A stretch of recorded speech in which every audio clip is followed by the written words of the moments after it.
Shalom, shalom, shalom, peuple de Dieu, shalom à tout le monde, shalom à tous ceux qui ne m'aiment pas, je vous salue au nom du Seigneur.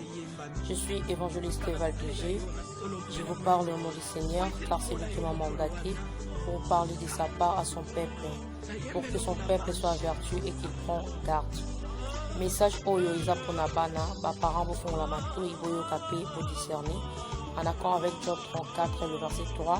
Car l'oreille discerne le parole comme le palais savoure les aliments. Bien-aimés dans le Seigneur, les diables, il est stratège, les diables, il est risé, il est vraiment, je sais pas, il est bête. Mais tellement Jésus-Christ, il est le Tout-Puissant, azoka exposa à tout moment, ba plan naï pona biso bana naï, tous à la avertir. Alors, il y a un message au Sabino, peuple de Dieu. Il y a 3 messages en plus Sabino, ils ont bana autozobota. Il y a les bossons de tobota bana, parents sosoué na ezalaka, moi na sora bota mi ezana libala, to na libanda libala, ame maina ndakwa nzambe, pona basena nzambe, ba bénissa mwana wana. Alors, ainsi dit l'Éternel, bino bozo mona bango basena nzambe. Une fois mon pesa bana bino na maboko na bango, bazali na kilti moko le kakawana, donc bako connecté bana déjà na l'esprit moko ya bien te. Ceux qui vont dire bien me remarquer bana o bozo kenda otika bazo pambola ba mona parents so le backer. Moi na ngai na botier na policier na église, mais moi na koli a commis méchant, moi na commis vraiment têtu. Moi na ngamoko azo kokoyo ke na ngali sosote. Oui, mais pourquoi bana o tozomi bonzaka bango déjà na église bien avant l'âge, mais kokona na bango et comme un problème. Alors mutazara na discernement te ya kososo la makambo wana. Zambe na bolingo na ye azopesa ba message concernant bana parce que Hébreux 9 verset tulobi esengeli na mutu nyonso akufa, car il est réservé à tout le monde de mourir, à tous les hommes plutôt de mourir. Les hommes ici dans la parole de Dieu, c'est les hommes parlent des êtres humains. En français, les hommes, c'est vraiment trop du côté de l'homme. Hein? Comme l'homme et la femme, il y a une différence. Mais la Bible, lorsqu'il parle de l'homme, il voit l'être humain. Distinguer, acheter, et signer la montagne sur jugement. Maintenant, moi, nanayo, à partir d'un certain âge, à partir de 5 ans, 6 ans, moi, on aura déjà conscience. Ceux qui moi na yo a été embêtés sera couvi hors Kénéwad. Les alliés devoir na yo parents, ou il va préparer moi na yo parce que lui qui para acheter.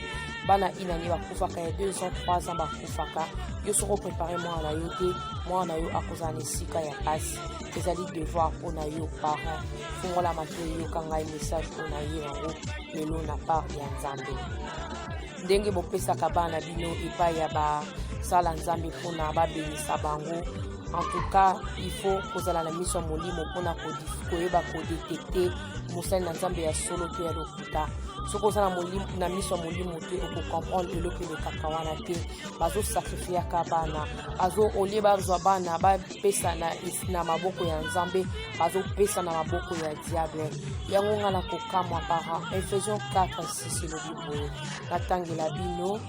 Il y a un seul Dieu, le Père de tous, il est au-dessus de tous, il agit partout, il habite en tous. Nzambe azali moko, azali ko agir na moto nyonso, azali ko vande pa ya moto nyonso, oza na nzambe kati na yo, ozu mwana azali pambole uti pa ya nzambe, quel que soit lolenge abimi na mokili, zwa mwana na yo, loba maloba, zwa ye présenter nzambe, Seigneur yo pesinga ye mwana oyo. Ebele baboti basimbi bana tengai na simbi. Alors na eko bonza mwana nge epai na yo, akola na kubanga yo.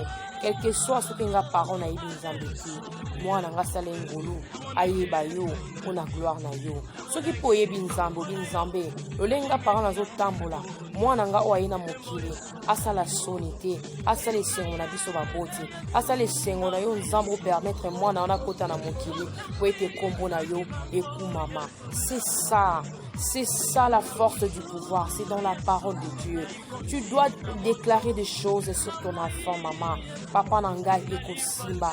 Pona nini bozali komi yeba obozate. Bozo bana bino bozo pesa ipa ya bato bozo mona basal na nzambe. En réalité basa basal na nzambe te. Bana bino soki otali bien bazo kola na kiteti. Bana bazo yoka te. Mwana o consacra ye. bopesa pasteur consacré pas un Nzambe, mais moi nana kokola a changé chemin, a changé nzela bien-aimé. Yami balé, diable a hiro tout autour de nous en cherchant qui dévorer. Azo rodé, azarana biso à tout moment. Il s'agit au fond de porte ya salimé à côté. Ceux qui ont kangi ba porte à kokota te. Diable le lo à comprendre que muki mobimba et comme on a makamba nzambe. Batu balisu ko yemba banzembu o ezali de bien na mokilité ezo sala esengo mokilité. Batu ba comme ko linga ko sambela ko banga nzambe. Ba parents nyonso comme ko pekisa bana zela o ezali pour la gloire ya nzambe te. Diable atika kate. Diable a koti na ba dessin animé.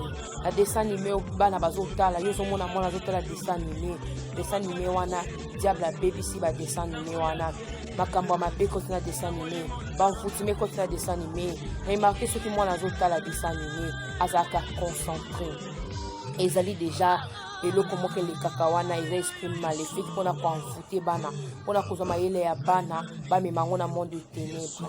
Mwana soki aza face à la télé soki otindi azwa quelque chose akosala te, soki otindi esalelanga boye akosala te parce que bazwaka mayele ya bana bazwaka conscience na bango bamema yango na monde ya ténèbre yango esalaka force ya diable. Message ya misato ezali sur bakatch oyo bana na biso bazotalaka tout moment ezala bakatch ozolikana dans le monde entier ezala baaméricain ezala bakatch congolais tout esika na mboka nyonso ozali bato wana baza bato ya bakisi bautilisaka mayele ya bana force ya na bango eyaka na mayele ya bana okomona mwana nga nalingaka katcher oyo je peux pas citer le nom nalingaka katcher oyo akomi na niveau kolatela mba na ye akomi fan club na ye akoti na katch amikokanga baprise oyo bandeko wana babundaka ezali nyonso esalamaka wana ezalaki force ya bakatcher ezali na bana kovanda bazotalaka bango mayele ezokota na télé bango bazozwa quelque chose communication mo ezoleka wana po bazwa mayele na bana bamema wana monde ya ténèbre. Alors c'est ainsi dit l'Éternel, c'est Dieu qui a révélé des choses. Mon frère, ma sœur, je suis devant toi pour ne pas blaguer, mais je parle de la part de Dieu. Que celui qui a des oreilles pour attendre, qu'il attend. Que Dieu vous bénisse. Merci.